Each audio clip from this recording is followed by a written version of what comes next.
Audio capture. Hey, there we go. There we go. Let's see if that fixed it. Just listening along, making sure it's there. Hey, and it's back.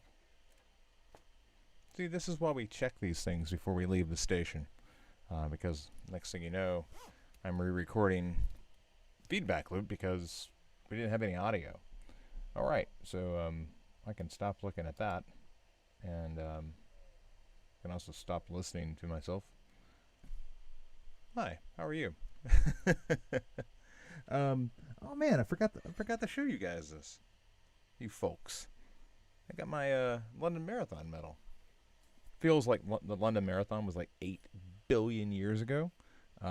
Even though this is a virtual marathon, the medal is from the race that they were supposed to have in April but got canceled. So they had these medals already made. You had to run a marathon distance to get one of these, and you had to run it on the day they were running the elites. But it technically counts as my fourth world major. Technically. The other three would be Chicago, London, and Berlin. But I'm still hopeful to get back to London and run the official course. It's not the same. So I had a playlist of like British songs. I was running around Chicago, listening to British music, trying to convince myself that I was in London. Chicago looks nothing like London. So I'm hopeful to get back over to the other side of the pond, as they say. Probably not 2021, if we're being honest. Maybe 2022. That seems like a ridiculously long way away, but we do what we can. We do what we can. I'm gonna go ahead and get this started. I believe CouchBot has fired, and I just want to check that real quick. Make sure CouchBot's fired. And once we do have that official confirmation, we will let this. Yeah, I get it. Okay, and look at that. CouchBot has fired, which is fantastic. So let's do this. Greetings, one and all. Chris Courtney here, New Pragmatic. It's time for the feedback loop. We've got a trio, a medley, if you will. I don't know why I always say medley after I say trio. Abby's back. Katie's back. Eddie's back. I love this. I love this mix. Thank you so much for the folks that showed up last night for the whiteboarding session. It was fun. It was great to see Ricardo back. Hadn't seen Ricardo in a few days, and everybody who was able to participate. Glad that you could. We'll be doing that again in a couple of weeks, and we'll have different prompts. So if you weren't able to attend last night's whiteboarding session, know that there'll be another practice session coming up soon. And again, whiteboarding, it's really all about having a tool for breaking down a problem when you're collaborating with others. So this is very much something that you could do in a work environment. It's also something that you often see happen during interviews. So a lot of last night was walking through methods, like, okay, yes, how do you tackle what's on the board, but what else should be going on? What else should you be considering as you're trying to address what is on the board in front of you? It's not always as straightforward.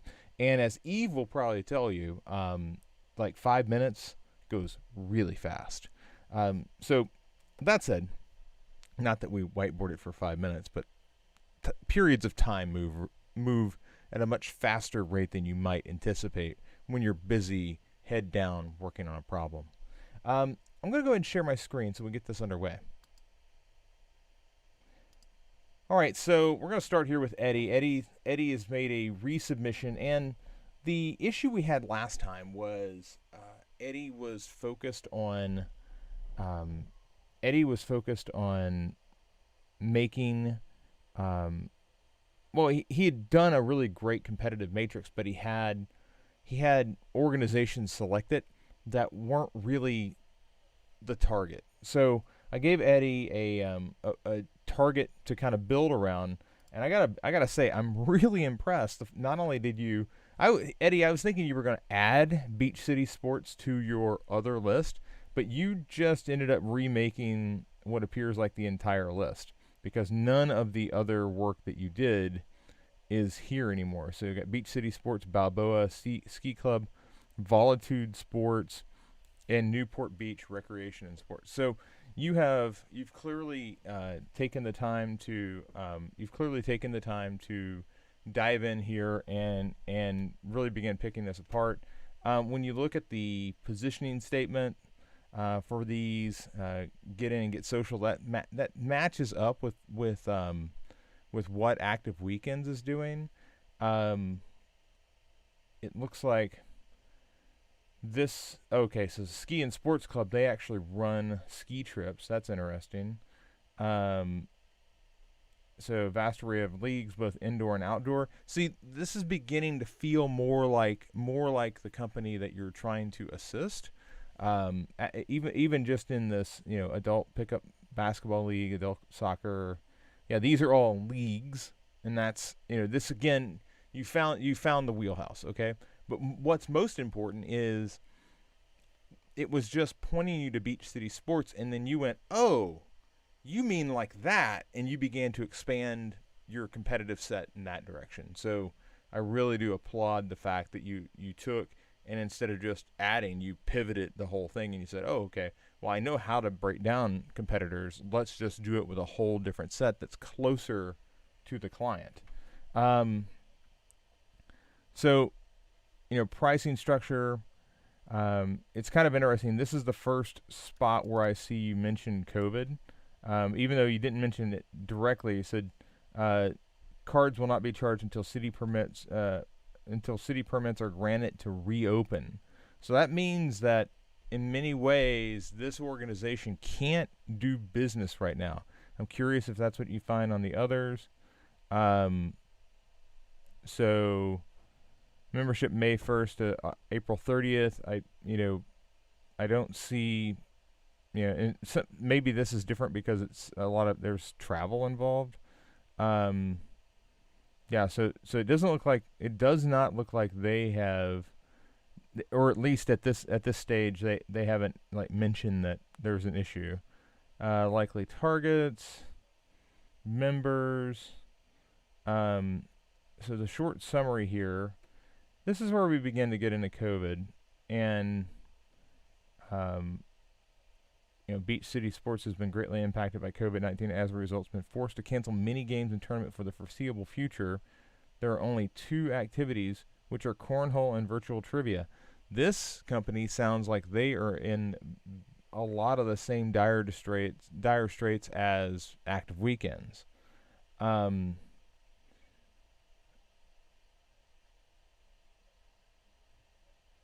so in this Balboa Sports thing, which is 60 years old or been going on for 60 years, their last organized event was March 15th through 20th, 2020.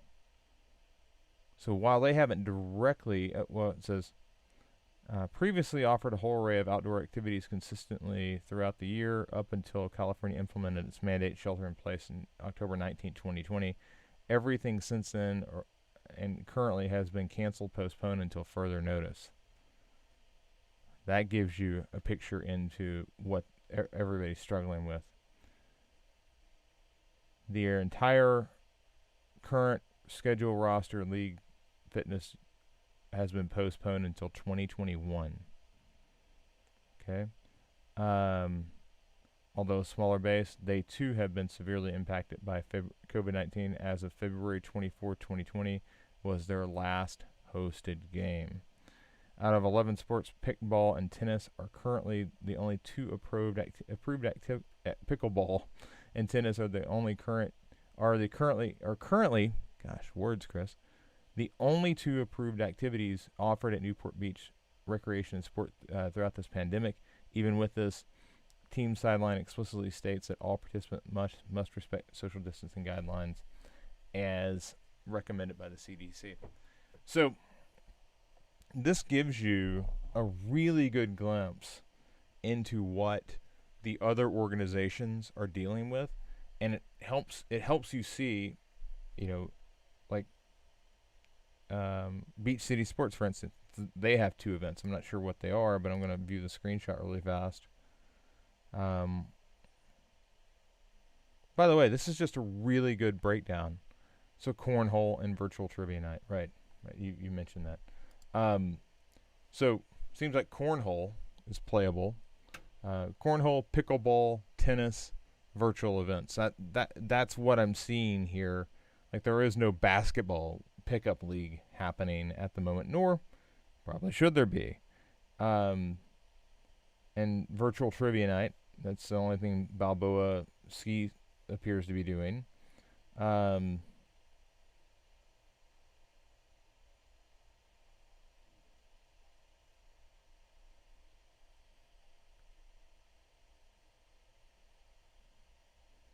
it's interesting. I want to see this volitude.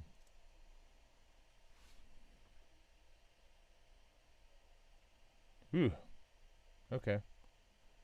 Well, regardless, um, this is pretty in depth, Eddie. I feel really good about where you're at now versus where you were, and I'll give you some I'll give you some more guided feedback in the program journal, but because I do want to go in deeper on this, but this is much closer to the goal, and I appreciate you putting in the extra effort here.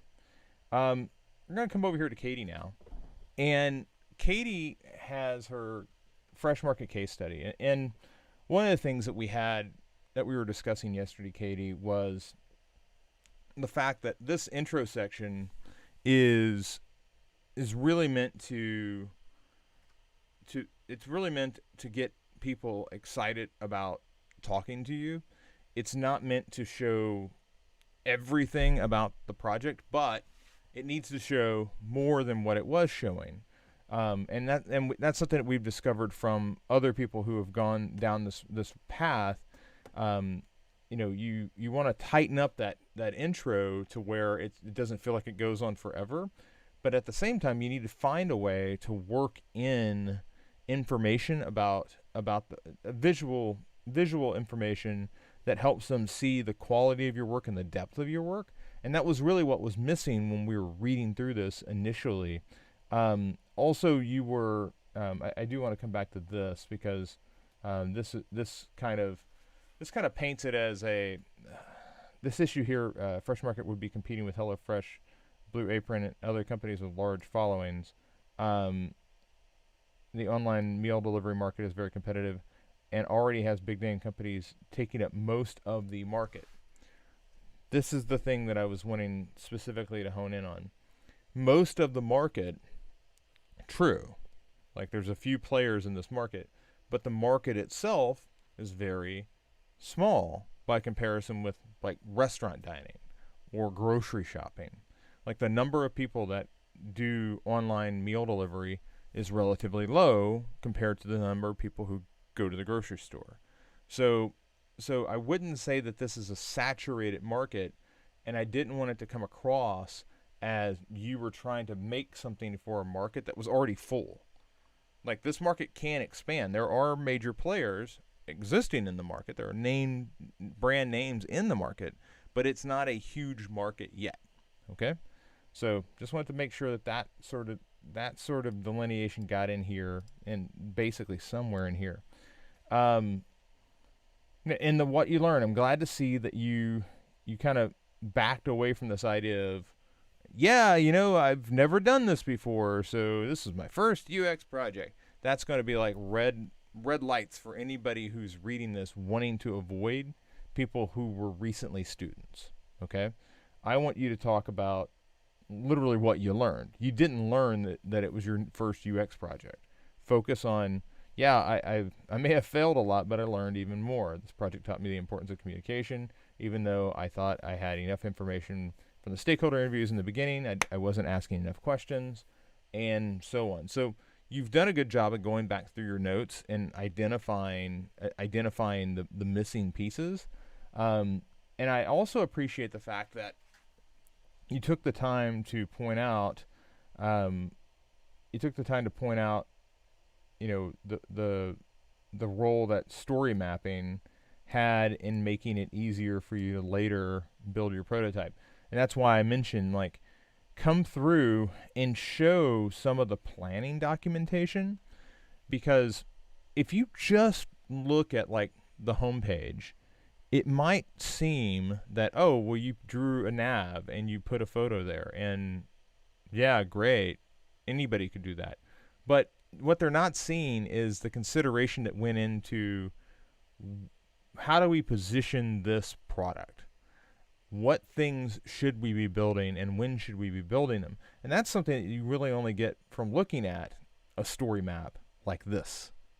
Additionally, being able to see like where it started and where it ended, I think is pretty important. I would probably screen grab this without the guides, um, or I might just come back in and clean this up just a bit, because it's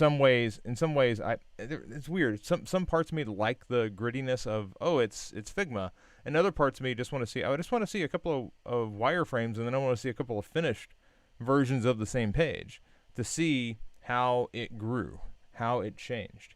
But it's certainly getting toward what I'm looking for there. And then you have your assets produced, and then you get into your research. And I still want to dive in and do a little more digging here. But my main concern was, how do we get this up and running? Because this intro, you could pluck this intro out, get it into a simple portfolio, and begin applying. Okay, that's the goal for you. The goal is, hey, I know there's more work to do, but I need to get something up and running very quickly. So your approach here is going to be a little two-pronged moving forward, in that you're going to begin going through the career efforts, but you're also still going to be finishing up Fresh Market. Okay, so I want to see you begin two-prong it. I'll leave some detailed notes in your journal, but this is a very exciting moment for you, because this means that it's time to start talking about, resumes and LinkedIn and about you pages and all of the things that go along with portfolio. So we've got a bit more work here, but I'm not going to let that cloud the ability to move forward. All right. Abby. Okay, so Abby's got her stakeholder interview. Abby is on the other side of Fresh Market, and Abby, if you heard anything about what Katie said, what I learned, it's that Katie was like, I didn't ask enough questions during stakeholder interviews.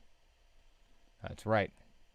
That's exactly right. So you have a collection of questions here: target audience, why will the user care about this, who will benefit from the addition to the store, what customer needs led to this project idea, what are you hoping your users will get out of this, what does the app website need to do for the user, what sets your company store apart, explain how your product will differentiate, what is your top priority for us to get right, describe your perfect outcome, what are the biggest concerns, are there updates, changes to the company that would affect this project. That's good. A couple of things right off the top that I think are missing. What's the timeline? When are you trying to release this? Now, the answer you will get from a client will often vary, because sometimes the client will talk in absolutes, like, oh, we want to be completely done in 3 weeks, and you're like, well, that's nuts. You're not going to be completely done. You might have an MVP. If we go really raw and dirty, but otherwise it might take a couple of months. But you want to know where their head is at. Sometimes these initiatives have been ongoing for years, and they could be saying, we want it done ASAP. We got to have it done right now. And you need to understand, like, how long has the company been pushing toward this? So that's another question. Like, how long has this been on the board for your organization? Like, is this something that you're just getting started on? Is this like a long festering thing that's been around for 5 years? You need to know that mentality going in, because that's going to impact how they see it. You're new to it, but they could have been dealing with this for years and just somebody finally said, we got to do it. Um, the other side of it is, again, their timeline. So how long has the idea been around? Great. What's your timeline for release from now? All right. And then the other big thing that always comes up is, how are people going to find out about this? Like, are they going to find out in the store? Are you going to put buy a bunch of Facebook ads? Do you have a database of your customers that you could reach out to? What is the plan for marketing said thing? Because when you talk about what does success look like, and I don't know if that question's okay. So you said describe your perfect outcome for the project. I might tweak that question actually to being, can you define what success looks like for this project? That's a little different because success is a range. Perfection is a point. And the last thing in the world I want you aiming for as a product designer is a pinpoint on this, trying to get pinpoint accuracy. It might not even be the right pinpoint.